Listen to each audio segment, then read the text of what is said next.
BJP రాష్ట్ర అధ్యక్షుడు PV Madhav comments. కేంద్ర వ్యవసాయ శాఖ, గ్రామీణాభివృద్ధి శాఖ మంత్రి చౌహాన్ 15 సంవత్సరాలు ముఖ్యమంత్రి, 2 సంవత్సరాలు కేంద్ర మంత్రిగా చేసిన శివరాజ్ సింగ్ చౌహాన్ రావడం సంతోషం. ఆత్మ నిర్భర్ భారత్ పేరుతో నరేంద్ర మోడీ ఇచ్చిన పిలుపుతో వందే మాతరం గీతం 150 సంవత్సరాల వేడుకలు. వందే మాతర గీతంతో దేశాన్ని కొందరు ముక్కలు చుక్కలు చేశారు. స్వదేశీ జాగరణ పేరుతో భారతదేశం ఆర్థిక ప్రణాళికలు, సంస్కృతి, సంప్రదాయాలు కాపాడటమే ధ్యేయంగా పనిచేస్తున్నాం.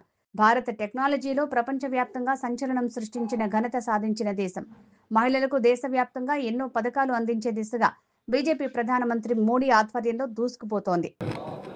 ఇవాళ మనందరికీ కూడా చాలా అదృష్టం. ఎందుకంటే గుంటూరుకి మనందరి యొక్క ప్రియతమ నేత, మనందరం కూడా ఒక కార్యకర్తగా మన జీవితాన్ని ప్రారంభించి ఏ విధంగా ఉత్సాహంగా ముందుకెళ్ళామో ఆ విధంగానే మనలాంటి ఒక సాధారణ కార్యకర్త ఒక రైతు కుటుంబంలో పుట్టి అంచెలంచెలుగా తన కృషి, పట్టుదల, క్రమశిక్షణ కారణంగా ఇవాళ ఆయన దేశానికి సంబంధించిన అతి ముఖ్యమైన శాఖ వ్యవసాయ శాఖ, అలాగే ఏదైతే రూరల్ డెవలప్మెంట్ ఉందో గ్రామీణాభివృద్ధి, ఈ రెండింటికి ఇవాళ దానికి సంబంధించి క్యాబినెట్ మంత్రిగా ఉన్నారు. దానికి ముందు 18 సంవత్సరాలు మధ్యప్రదేశ్కి ముఖ్యమంత్రిగా ఉన్నారు. ఆయన జీవితం 1990లో ఒక ఎమ్మెల్యేగా పోటీ చేసి అప్పటి నుంచి ఇప్పటి వరకు 35 సంవత్సరాల పాటు అప్రతిహాతంగా గెలుస్తూ వస్తున్న నేత.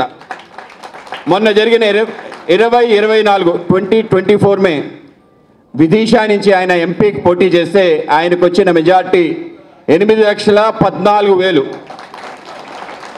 మీరు ఊహించగలరా? ఎవరికైనా 8,14,000 మెజార్టీ తెచ్చుకున్న వ్యక్తి ఆయన. ఒక్క ఎన్నికకి ఇంకో ఎన్నికకి అలా ఓట్లు పెరుగుతూ 5 సార్లు ఎమ్మెల్యేగా, 5 సార్లు పార్లమెంట్కి ఎన్నిక కాబట్టి ఇవాళ మన ముందు ఉంటూ ఒక లోకప్రియ ముఖ్యమంత్రి. మొత్తం ఎంపీలో ఎవరినైనా ఆయన వెళ్తే అక్కడుండే మహిళలందరూ ఆయన ఏమని పిలుస్తారంటే మామ అని పిలుస్తారు. ఆ విధంగా మనందరికీ కూడా ఆయన మామే. సో ఆ విధంగా आंध्र में आपने पधाई हुआ था और हम बहुत आभारी है. तहे दिल से आपको धन्यवाद, शुक्रिया कहते हैं, क्योंकि इतनी व्यस्त समय में आपने जिसने प्रवास कर रहे सुबह से दौड़ रहा था, उस दौड़ में हमारे लिए भी कुछ समय दिया था. आपको संगठन के ऊपर जो प्रेम है वो दिखाई देता है एंड हमको बहुत अच्छा लग रहा है आप जब आए थे इधर. సో ఆ విధంగా మనందరికీ కూడా చాలా ఆనందం. ఎందుకంటే అతను మనలాంటి ఒక కార్యకర్త ఆ విధంగా పనిచేస్తూ పార్టీకి సంబంధించిన అనేక రకాల కార్యక్రమాల్లో పాల్గొంటూ आप 4 साल पहले इधर आए था. उस समय संगठन पर्व के कार्यक्रम में आप इधर आए थे और फिर हमको और एक मौका मिला था.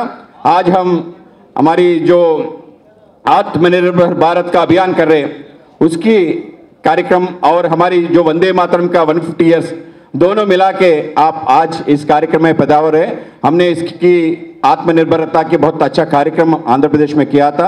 स्वदेशी मेला एक सब जगह किया था, हर एक डिस्ट्रिक्ट में किया था. ऐसा आपने जब आ रहे थे हमारी जो इधर का ऑर्गेनिक प्रोडक्ट्स और हैंडलूम प्रोडक्ट्स आप भी देखा था.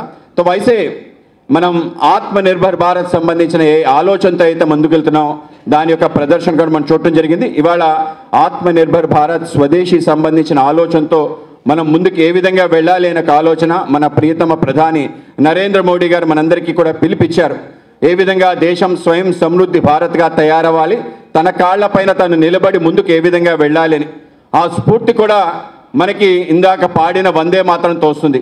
ఈ యొక్క వందే మాతరం 150 సంవత్సరాలు పూర్తవటం అంటే మనందరికీ కూడా చాలా ఆశ్చర్యం అవుతుంది. ఎందుకు 150 సంవత్సరాలకు సంబంధించిన ఇంత పెద్ద కార్యక్రమం చేశామని. ఒక విభజన దేశాన్ని కలిపింది. 1905లో బెంగాల్ విభజన సందర్భంగా దేశమంతా కూడా ఈస్ట్ బంగ్లాదేశ్, వెస్ట్ బంగ్లాదేశ్ అంటే ముస్లిం, హిందూ అని ఏ విధంగా విభజన చేశారో ఆ సమయంలో ఆ విభజన దేశాన్నంతా కలిపింది. దేశమంతా ఒక సమర నినాదం వందే మాతరంతో అందరూ లేచి నిలబడ్డాడు. బంకిం చంద్ర చటర్జీ రాసిన ఆ యొక్క గేయం సమర శంఖంగా మారింది. స్వరాజ్యమే నా జన్మ హక్కని, స్వదేశీ వస్తువులే వాడుతానని చెప్పి అందరూ లేచి నిలబడి పోరాటానికి నాంది పలికింది. 1911లో విభజనని వెనక్కి తీసుకునే విధంగా ఆ రోజు వందే మాతర ఉద్యమం అందరికీ ప్రేరణగా నిలిచింది. మరొకసారి 1923లో మన ఆంధ్రప్రదేశ్లో కాకినాడలో వందే మాతరం పాడుతుంటే అలీ బ్రదర్స్ ఈ పాట ముస్లింలకు వ్యతిరేకమని వెళ్ళిపోయిన తర్వాత కాంగ్రెస్ పార్టీ ఆ రోజు ఆలోచన చేసి వందే మాతరాన్ని ఇంకా మీదట పాడకూడదని నిర్ణయించుకోవడం కారణంగా ఒక విభజన ఇప్పటికీ రావణ కాష్టంలా మనందరి మధ్య చిచ్చు రేపుతుంది. 1947లో ఏదైతే మరొకసారి మత ప్రాతిపదికన ఈ దేశం విభజన జరిగిందో ఆ విభజన యొక్క రావణ కాష్టం పాకిస్తాన్, భారత్. అక్కడ ఇక్కడ ముస్లింల పైన మనకుండే ఆలోచన, అక్కడ మన వాళ్ళపైన ఉండే ఆలోచన ఇప్పటికీ కూడా ఆ విధంగానే ఉండటానికి ముఖ్యమైన కారణం వందే మాతరాన్ని విస్మరించడం. కనుకనే ఈ 150 సంవత్సరాల సందర్భంగా మరొకసారి మనందరం కూడా ఆ స్ఫూర్తి, బంకిం చంద్ర చటర్జీ రాసిన ఆలోచన మనందరిలో కూడా ఆ యొక్క స్వరాజ్య కాంక్ష ఏదైతుందో ఆ కాంక్షను మరొకసారి స్వధర్మం, మన యొక్క దేశానికి సంబంధించిన స్వ అనే అంశం పైన జాగరణ జరగాలని ఒక ఆలోచనతో ఈ యొక్క కార్యక్రమం పెట్టడం, ముందుకెళ్ళటం జరుగుతుంది. ఆ విధంగా ఈ యొక్క కార్యక్రమం యొక్క విస్తృత రూపమే స్వదేశీ. 1905లో ఈ యొక్క స్వదేశీ ఉద్యమం ప్రారంభమై ఆ రోజు దేశానికి స్వతంత్రం తీసుకురావాలనే కాంక్ష. కానీ ఈరోజు భారతదేశం యొక్క ఆర్థిక స్వావలంబన తీసుకొచ్చే లక్ష్యంతో మనం పనిచేస్తున్నాం. అటువంటి ఆలోచనతోనే ఈ యొక్క స్వదేశీ యొక్క ఉద్యమం సనాతనం నిత్య నూతనం, అంటే ఇది పురాతన సంబంధించిన మన యొక్క పూర్వీకుల యొక్క సాంప్రదాయాలు, ఆలోచనలు, మన కట్టుబాట్లు, వాటిని అన్నింటినీ గౌరవిస్తూ నేటి తరానికి సంబంధించి అనేక ఆలోచనల్లో ముందుకెళ్తూ నిత్య నూతన ఆవిష్కరణలు స్వీకరిస్తూ అవి కూడా ఈ దేశంలో తయారవ్వాలి, అవి మన వాళ్ళ చేతుల మీదే తయారు కావాలి, భారతీయులచే నిర్మించబడ్డ శాస్త్ర సాంకేతిక పరిజ్ఞానం ముందుకెళ్ళాలి.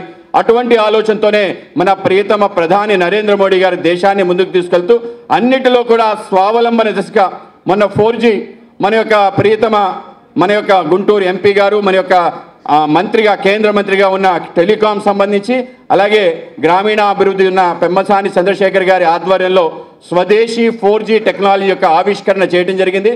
ఆ విధంగా మన యొక్క టెక్నాలజీ విషయంలో కూడా మనది అనుకునే ముద్రను వేసుకొని మనం ముందుకెళ్లాలనే ఆలోచన. ఆ విధంగా మరొకసారి యొక్క స్వదేశీ యొక్క ఆలోచన మనలో తీసుకెళ్లే ఒక గొప్ప ప్రయత్నం జరుగుతుంది. కనుక మనందరం కూడా దాంట్లో భాగస్వాములు అవ్వాలి. రాబో 2047 కల్లా దేశం వికసిత భారతం అవ్వాలి అంటే మనం మన గురించి తెలుసుకోవాలి. మనవి అనుకుంటున్న అన్నిటి పట్ల మనకి గౌరవం ఉండాలి.